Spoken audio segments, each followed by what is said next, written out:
اعوذ باللہ من الشیطان الرجیم بسم اللہ الرحمن الرحیم وبہ نستعین وہو خیر معین رب اشرح لی صدری ویسر لی امری واحلل عقدۃ من لسانی یفقہوا قولی۔ عزیزان محترم، نماز کے واجبات کے سلسلے میں ہماری یہ گفتگو جاری ہے، اور اس سلسلے میں واجبات نماز میں جیسے کہ پچھلے لیکچرز میں اس بات کو بیان کیا گیا تھا کہ واجبات نماز کی دو تقسیم کی جاتی ہے، واجبات رکنی اور غیر رکنی۔ جب فہرست بیان کی جاتی ہے تو پھر اس کے اندر جب رکنی کی بات کی جائے گی تو نیت، تکبیرۃ الاحرام، قیام کے اندر جسے بیان کیا گیا کہ تکبیر کے وقت قیام اور قیام متصل برکوع، اور پھر اس کے بعد ایک رکعت کے 2 سجدے اور رکوع، یہ 5 چیزیں جو ہے وہ واجبات رکنی تھے، اور باقی سب جو ہے واجبات غیر رکنی۔ واجبات غیر رکنی میں قراءت، جو قیام کی کیفیت کے اندر پہلی اور دوسری رکعت کے اندر الحمد و سورہ کی صورت میں، اور تیسری اور چوتھی رکعت میں تسبیحات اربعہ یا الحمد کی صورت میں ادا کی جاتی ہے۔ تو یہ جو قراءت ہے اس کے مسائل آپ کی خدمت میں گزشتہ درس کے اندر اور گزشتہ لیکچر میں بیان کیے جا رہے تھے۔ بات جو ہماری پہنچی تھی وہ یہاں تک کہ قراءت کرتے وقت الحمد و سورہ، الحمد ایک مکمل اپنے انداز سے واجب ہے، اور اس کے ساتھ سورہ کا ایڈیشن جو مکمل ایک سورہ پڑھنا ہے وہ ایک الگ انداز سے واجب ہے۔ لیکن بعض صورتحال میں الحمد کو کے بعد پڑھا جانے والا جو سورہ تھا اسے چھوڑنے کی اجازت دی گئی تھی، وقت کی تنگی کی وجہ سے، جان کے خوف کی وجہ سے، یا مثلا کوئی بہت ضروری کام ہے جو عقلی اعتبار سے یا شرعی اعتبار سے آپ کو کرنا بہت ضروری ہے، تو اس صورت کے اندر آپ کو سورہ چھوڑنے کی اجازت تھی۔ پھر اس بات کا تذکرہ ہوا تھا کہ مستحب نماز میں الحمد کے بعد بغیر کسی مجبوری کے بھی سورہ چھوڑا جا سکتا ہے، سوائے اس مستحب نماز کے جس میں کوئی خاص سورہ یا کوئی خاص آیت جو ہے وہ ریکمینڈڈ ہو، جو اس نماز کی گویا کیفیت کے اندر شامل ہے، جیسے نماز وحشت ہو گئی یا پھر نماز اوفیلا وغیرہ۔ اس کے علاوہ باقی عام نمازوں میں چاہے پھر مستحب نماز کو انسان نے نظر کی صورت میں واجب بھی کر لیا ہو، تب بھی جو ہے وہ الحمد پڑھنا کافی ہے اور دوسرا سورہ پڑھنا ضروری نہیں ہے۔ لہٰذا عام یومیہ جو نوافل پڑھی جاتی ہے، خاص طور پہ نماز شب، تو ان نمازوں کے اندر اگر فقط الحمد پڑھنے پر اکتفا کرے اور دوسرا سورہ نہ پڑھے تو کوئی حرج نہیں۔ آج جو گفتگو ہے وہ نماز میں الحمد کے بعد دوسرے سورے کے متعلق ہی ہے کہ دوسرا سورہ بعض حالات کے اندر جب آپ اسے شروع کر دیتے ہیں تو اسے مکمل کرنا ضروری ہے، اور بعض حالات کے اندر اگر آپ نصف تک پہنچنے سے پہلے اس سورے کو چھوڑنا چاہتے ہیں تو شریعت نے آپ کو اجازت دی ہے کہ آپ چھوڑ بھی سکتے ہیں، اور بعض حالات میں نصف تک پہنچ جائے اور پھر کوئی سچویشن پیش آئے تو اس سورے کو بھی جو ہے وہ چھوڑا جا سکتا ہے۔ ابھی جو دوسرا سورہ ہے اس کے لیے جو ہے وہ ساری گفتگو گویا آج کے لیکچر میں ہوگی۔ دوسرا سورہ عام حالات کے اندر، عام نمازوں میں ریکمینڈڈ بھی ہے کہ انسان اپنی نمازوں میں الحمد کے بعد سورہ مبارکہ توحید پڑھے۔ 2 سورہ ایسے ہیں کہ جن کو اگر شروع کر دیا تو پھر آپ ان کو نمازوں کے اندر، یومیہ عام واجب نمازوں کے اندر اس سورے کو چاہے پھر بسم اللہ ہی پڑھ لیا ہو، اس سورے کو نہیں چھوڑ سکتے۔ ایک سورہ مبارکہ اخلاص ہے اور ایک سورہ مبارکہ کافرون ہے۔ یہ 2 سورہ ہیں جن کو اگر نماز میں الحمد کے بعد آپ نے شروع کیا تو اسے نہیں چھوڑ سکتے۔ یہ ہے عام یومیہ نماز میں۔ اور جمعے کے دن شب جمعہ، جمعے کے دن فجر اور جمعے کے دن ظہرین تک، ان 3 وقتوں کی نمازوں میں ریکمینڈڈ ہے کہ انسان اپنی نماز میں سورہ الحمد کے بعد پہلی رکعت میں سورہ جمعہ اور دوسری رکعت میں سورہ مبارکہ منافقون پڑھے۔ جمعے کی نماز کے اندر مرد حضرات عام طور پہ جب شریک ہوتے ہیں تو انہی 2 سوروں کی تلاوت عام طور پہ سنتے ہیں، یہ واجب نہیں ہے جمعے کی نماز میں بھی، لیکن جمعے کی نماز میں تو خاص ریکمینڈڈ ہے۔ اور جمعے کے دن شب جمعہ، جمعے کے دن فجر اور جمعے کے دن ظہرین کے اندر چاہے جمعے کی نماز نہیں بھی ہو، لیکن چونکہ شب جمعہ سے لے کے جمعے کے دن ظہرین تک ان وقتوں کے اندر مرد و عورت کی تخصیص کے بغیر مستحب ہے، تاکید کی گئی ہے کہ انسان الحمد کے بعد پہلی رکعت میں سورہ مبارکہ جمعہ پڑھے اور دوسری رکعت کے اندر الحم کے بعد سورہ مبارکہ منافقون پڑھے، اور اگر ان دو سوروں کو شروع کر دیتا ہے تو پھر احتیاط واجب کی بنا پر ان سوروں کو بھی چھوڑ نہیں سکتا ہے، ان کو مکمل کرنا ہے اور اسی کے ساتھ اپنی نماز کو آگے بڑھانا ہے۔ جمعے کی نماز میں 974 سے آج ہمارے مسائل کا آغاز ہوگا۔ جمعے کی نماز میں اور جمعے کے دن فجر، ظہر اور عصر کی نمازوں میں،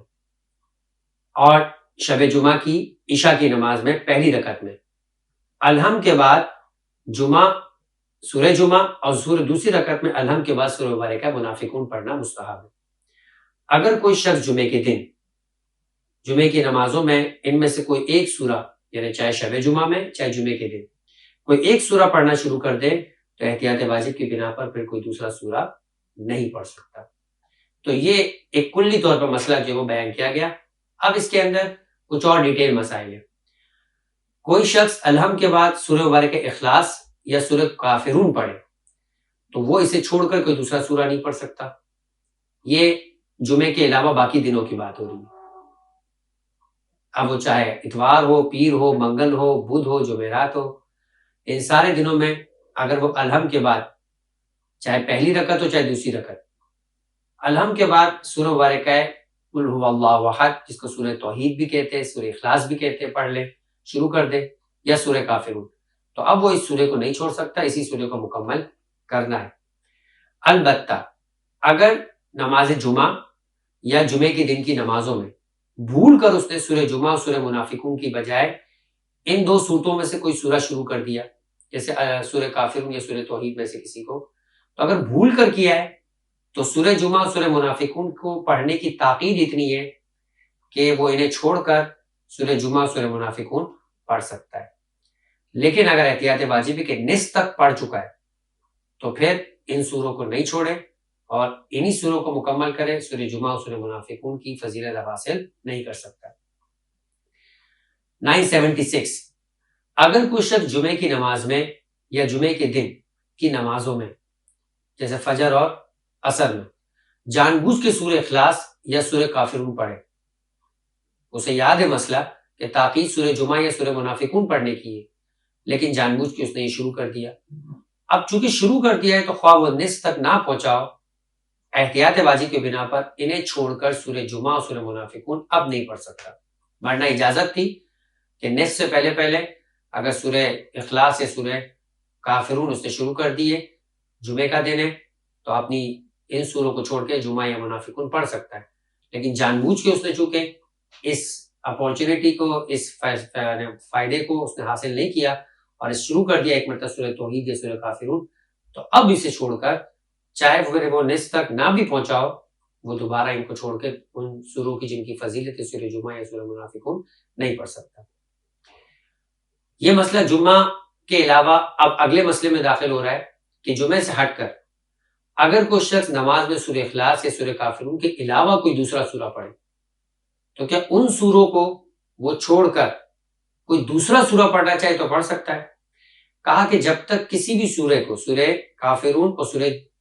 توحید کے علاوہ عام دنوں میں اگر وہ کسی بھی سورے کو شروع کرتا ہے اور نصف تک نہیں پہنچا، مثلا سورے کے اندر 6 آیتیں، 3 آیتوں تک اس نے نہیں پڑھا بلکہ دوسری آیت ہے، ابھی اس نے بسم اللہ الرحمن الرحیم قل اعوذ برب الفلق پڑھا ہے اور وہ چاہتا ہے کہ سورہ فلق چھوڑ کے مثلا انا انزلنا پڑھ لے، سورہ قدر پڑھ لے، تو وہ یہ کام کر سکتا ہے۔ اگر نصف تک پہنچ گیا ہے تو پھر کوئی بھی سورہ ہو اس کو چھوڑ کر کوئی دوسرا سورہ نہیں پڑھ سکتا۔ اگر کوئی شخص نماز میں سورہ اخلاص سے کافرون کے علاوہ کوئی دوسرا سورہ پڑھے تو جب تک نصف تک نہ پہنچا ہو اسے چھوڑ کر دوسرا سورہ پڑھ سکتا ہے۔ نصف تک پہنچنے کے بعد بغیر کسی وجہ کے اس سورے کو چھوڑ کر کوئی دوسرا سورہ پڑھنا احتیاط کی بنا پر جائز نہیں۔ اچھا، ایک جملہ انہوں نے کہا کہ بغیر کسی وجہ کے، اگر کوئی وجہ پیدا ہو جائے، مثلا بھول جائے یا جس سورے کو شروع کیا ہے وہ سورہ بہت طویل ہے اور ایک دم اسے یاد آ گیا کہ میں نے کسی کو وقت دے کے رکھا ہے کسی خاص کام کے لیے، اہم کام ہے، یا کوئی اور خوف پیدا ہو جائے کہ جس کی وجہ سے اسے نماز جلد مکمل کرنا ہو اور سورے کو جو شروع کیا ہے وہ طویل سورہ ہو، تو کوئی بھی وجہ بن جاتی ہے جو عقلی اور شرعی طور پہ ویلڈ وجہ ہو، عقلی یا شرعی طور پہ، تو پھر وہ اس سورے کو ترک کر سکتا ہے، اور اگر بھول گیا تو پھر اس بات کی بھی اجازت ہے کہ جتنا پڑھ لیا اس پہ اکتفا کر کے اپنی نماز کو آگے بڑھائے۔ اگر کوئی شخص کسی سورے کا کچھ حصہ بھول جائے یا بے امر مجبوری مثلا وقت کی تنگی کی وجہ سے یا کسی اور وجہ سے اسے مکمل نہ کر سکے تو وہ اس سورے کو چھوڑ کر کوئی دوسرا سورہ پڑھ سکتا ہے، پھر چاہے وہ نصف تک بھی پہنچ چکا ہو، یا وہ سورہ اخلاص یا سورہ کافرون ہی کیوں نہ ہو۔ سورہ اخلاص یا کافرون کو ویسے نصف سے پہلے اگر وہ چھوڑنا چاہے تو اجازت نہیں تھی۔ سورہ اخلاص یا کافرون وہ سورہ جن کو شروع کیا تو مکمل کرنا ہے، لیکن سورہ کافرون ہی بھول گیا، یا وقت تنگی وقت جو ہے وہ نظر آ گئی، نماز قضا ہو جائے گی، یا فرض کرے کہ گاڑی چھوٹ جائے گی، تو ایسی صورت میں سورہ اخلاص اور سورہ کافرون کو بھی چھوڑ سکتا ہے، چاہے وہ نصف تک ہی کیوں نہ پہنچ چکا ہو۔ اور بھول جانے کی صورت کے اندر جیسے بیان کیا کہ جتنی مقدار پڑھ چکا ہو اس پر بھی اکتفا کر سکتا ہے، نماز کو آگے بڑھا سکتا ہے۔ یہ مسائل تھے الحم کے بعد دوسرے سورے کے حساب سے خصوصی مسائل۔ اب کلی طور کے اوپر جو الحم اور سورہ خود، یہ قرات جسے کہتے ہیں، اسے پڑھے جانے کے بارے میں آواز کی کتنی مقدار ہونی چاہیے؟ آواز آہستہ ہونی چاہیے یا بلند آواز سے پڑھنا اجازت ہے؟ سب سے پہلے تو یہ بات واضح کر دی جائے، اور یہ بہت بڑی غلط فہمی ہے کہ عام طور پہ یہ کہا جاتا ہے کہ آہستہ آواز کا مطلب یہ ہے کہ انسان دل میں پڑھ لے، یعنی اس کے لب اور اس کی زبان حرکت نہ کر رہی ہو بلکہ وہ اپنے دل کے اندر پڑھ رہا ہو، جیسے لوگ قرآن مجید کو اپنی آنکھوں سے پڑھتے ہیں،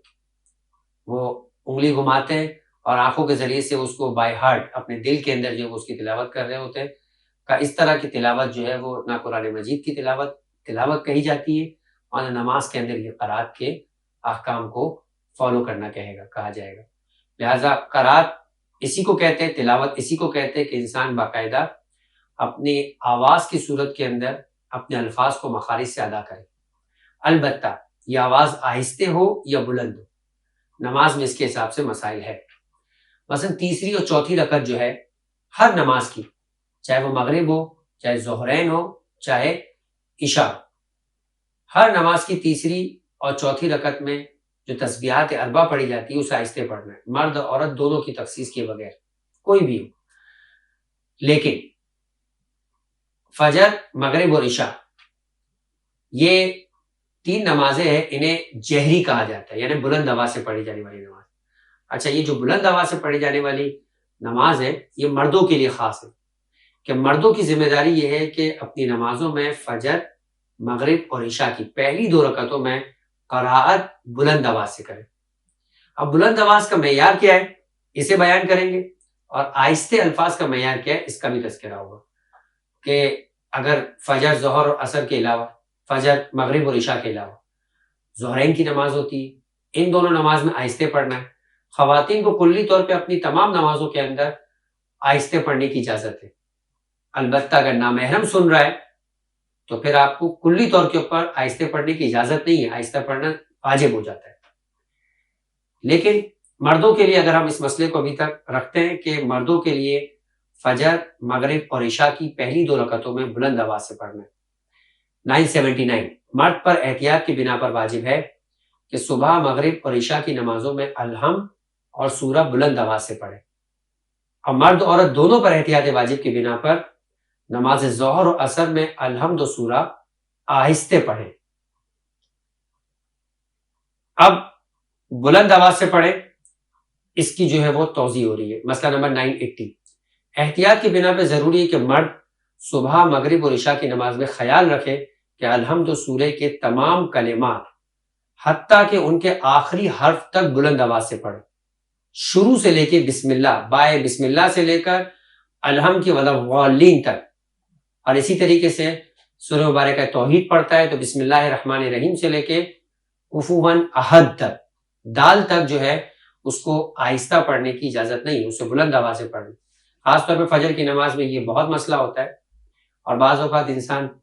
نماز شروع تو بلند آواز سے کرتا ہے مگر آہستہ آہستہ اس کی نماز کی آواز آہستہ ہونا شروع ہوتی ہے اور پھر بالکل آہستہ ہو جاتی ہے۔ تو یہ خیال رکھنا ہے کہ قرات کے اندر اس کی اجازت نہیں ہے، بائے بسم اللہ سے لے کے ولضالین کے نون تک ہر حرف بلند آواز سے پڑھنا اس کی ذمہ داری ہے۔ اگلا سورہ جو شروع کرے گا اس کی بسم اللہ سے لے کر سورہ کے آخری حرف تک اس کو بلند آواز سے پڑھنا ہے۔ 981 صبح مغرب اور عشاء کی نماز میں خاتون جو ہے وہ عورت الحمد سورہ بلند آواز سے یا آہستہ جیسا چاہے پڑھ سکتی ہے، لیکن اگر نامحرم اس کی آواز سن رہا ہو اور کیفیت یہ ہو کہ اسے اپنی آواز سنانا حرام ہے، یعنی وہ اس طرح سے پڑھے کہ اس کی آواز کی وجہ سے نامحرم جو ہے وہ حرام کام میں مبتلا ہو جائے گا، یعنی اس حرام کا ارادہ جو اس کے ذہن میں آئے گا، تو ضروری ہے کہ آہستہ پڑھے۔ اور اگر جان بوجھ کے بلند آواز سے پڑھے تو احتیاط واجب کی بنا پر اس کی نماز پھر باطل ہوگی۔ لیکن اگر اپنی آواز سنانا حرام نہ ہو، عام گھروں کے اندر جیسے انسان کی سچویشن ہوتی ہے، تو ایسی صورت کے اندر کوئی حرج نہیں ہے، بلند آواز سے پڑھ سکتی ہے۔ اب جو مسئلہ ہے کہ بلند آواز کا معیار کیا ہے، اگر کوئی شخص جس نماز کو بلند آواز سے پڑھنا ضروری ہے اسے عمدن آہستہ پڑھے، یا جو نماز آہستہ پڑھنا ضروری ہے جیسے ظہرین، ضروری ہے کہ اسے جان بوجھ کے وہ عمدن بلند آواز سے پڑھے، تو احتیاط واجب کی بنا پر اس کی نماز باطل ہے، کیونکہ قرات بھی واجبات غیر رکنی ہے، اور غیر رکنی میں جان بوجھ کر آپ کو اجازت نہیں ہے کہ آپ اس کی شرائط کو یا اس کے واجبات کے اندر خلل پیدا کریں۔ لیکن اگر بھول جائے، نماز پڑھتے پڑھتے بھول جائے وہ کہ اسے بلند آواز سے پڑھنا ہے، یا مسئلہ ہی نہ جانتا ہو، جیسے آج یہ مسئلہ بیان کیا جا رہا ہے اور آپ سن رہے ہیں، آپ کہہ رہے ہیں ہم تو فجر کی نماز آہستہ ہی پڑھتے تھے، تو آج کی حد تک جب تک آپ مسئلہ نہیں جانتے تھے، اگر اس انداز سے آہستہ آواز میں کسی نماز کو پڑھا گیا جہاں بلند آواز سے پڑھنا تھا، یا بلند آواز سے پڑھا گیا جہاں پہ آہستہ آواز سے پڑھنا تھا، تو کہہ رہے ہیں کہ نماز آپ کی صحیح ہے۔ نیز الحمد سورہ کے پڑھنے کے دوران بھی اگر کوئی متوجہ ہو جائے کہ مجھے زور سے پڑھنا ہے، مثلا آپ نے یہ مسئلہ سنا لیکن ابھی عادت تو جو ڈیولپڈ ہو چکی ہے وہ فجر میں آہستہ پڑھنے کی ہے، متوجہ تھے مسئلے کی جانب، آپ نے جو ہے وہ زور سے پڑھنا شروع کیا، پھر ذہن بھٹک گیا، آہستہ پڑھنا شروع کر دیا، یا مسئلہ سنا لیکن عادت نہیں تھی،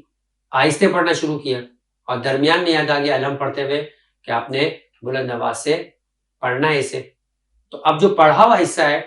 اگر اس کے اندر آہستہ یا بلند آواز میں گڑبڑ ہو گئی ہے تو اسے درست سمجھتے ہوئے اپنی نماز کو جو ہے وہ آگے جو پڑھے گا وہ مسائل کے مطابق عمل کر کے نماز کو مکمل کرے۔ 983 اگر کوئی شخص الحمد سورہ پڑھنے کے دوران اپنی آواز معمول سے زیادہ بلند کرے، اگر بلند تو کرنا ہے لیکن بلند پڑھنے کا مطلب یہ نہیں ہے کہ قاری حضرات کی طرح یا جس طرح دعائے توسل اور دعائے کمیل پڑھی جاتی ہے اجتماع کی صورت میں، اس طریقے سے انسان بلند آواز سے پڑھنا شروع کر دے، مثلا ان صورتوں کو ایسے پڑھے جیسے فریاد کر رہا ہے، تو عام حالات سے زیادہ بلند آواز سے پڑھنے سے جو ہے وہ نماز باطل ہو جائے گی، اتنی بلند آواز سے بھی نہیں پڑھنا۔ 984 انسان کے لیے ضروری ہے کہ نماز کی قرات کو صحیح پڑھے، اور جو شخص کسی طرح بھی پورے سورہ الحم کو نہ پڑھ سکتا ہو تو جس قدر صحیح پڑھ سکتا ہے اسے صحیح پڑھے، جبکہ الحم کی صحیح پڑھے جانے والی مقدار بھی ایک قابل توجہ مقدار ہو۔ یہ بات ہو رہی مجبوری کی کیفیت میں، کہ اگر ایک انسان جس کو پڑھنا ہی نہیں آتا ہے تو کہہ رہے ہیں کہ سب سے پہلی ذمہ داری تو صحیح قرات کو سیکھے اور اس طرح پڑھے، اور اگر نہیں پڑھ سکتا ہے تو جتنا بھی صحیح پڑھ سکتا ہے وہ پڑھے، البتہ وہ صحیح پڑھنے کی جو مقدار ہے وہ اتنی نہ ہو کہ بسم اللہ الرحمن الرحیم الحمدللہ رب العالمین، کم سے کم اگر سورہ الحم کے اندر 7 آیتیں ہیں تو 4 آیتوں تک تو وہ اتنا پڑھے کہ جسے کہا جائے کہ اس نے ایک